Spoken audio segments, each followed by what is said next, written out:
Isu panas kejuaraan senam dunia, PDIP dan MUI kompak tolak atlet Israel.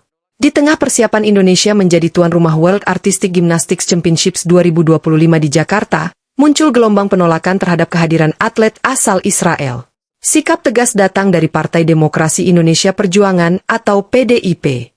Lewat juru bicaranya, Guntur Romli, PDIP menegaskan bahwa Indonesia tidak seharusnya bekerja sama dengan pihak yang masih melakukan penjajahan, dalam hal ini, Israel terhadap Palestina. Ini bukan sekadar pilihan politik, tapi pilihan konstitusional yang berakar dari pembukaan UUD 1945, kata Guntur, Rabu, 8 Oktober 2025. Dalam konstitusi, jelas tertulis bahwa kemerdekaan adalah hak segala bangsa, dan penjajahan di atas dunia harus dihapuskan. Sikap ini, lanjut Guntur, sejalan dengan warisan Presiden Soekarno, yang sejak awal menolak hubungan diplomatik dengan Israel sebagai bentuk solidaritas terhadap perjuangan rakyat Palestina. Bagi PDIP, penolakan ini bukan hanya soal simbol, tapi juga bentuk nyata dari komitmen anti-imperialisme dan dukungan terhadap kemerdekaan Palestina, bahkan di dunia olahraga sekalipun. Sementara itu, Menteri Luar Negeri Sugiono memilih bersikap hati-hati. Ia menyebut, penyelenggara kejuaraan ini adalah Persatuan Senam Indonesia, Persani, bukan pemerintah.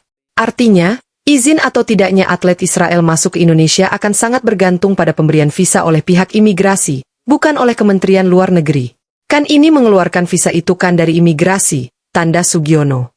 Sugiono menegaskan, pihaknya masih memantau perkembangan isu ini dan belum mengambil sikap lebih jauh. Penolakan juga datang dari Majelis Ulama Indonesia atau MUI. Sekjen MUI, Amir Syah Tambunan, meminta pemerintah untuk menolak kehadiran atlet Israel dengan dasar yang sama. Sebaiknya ditolak karena argumen saya sesuai dengan amanat konstitusi, bahwa kemerdekaan adalah hak segala bangsa.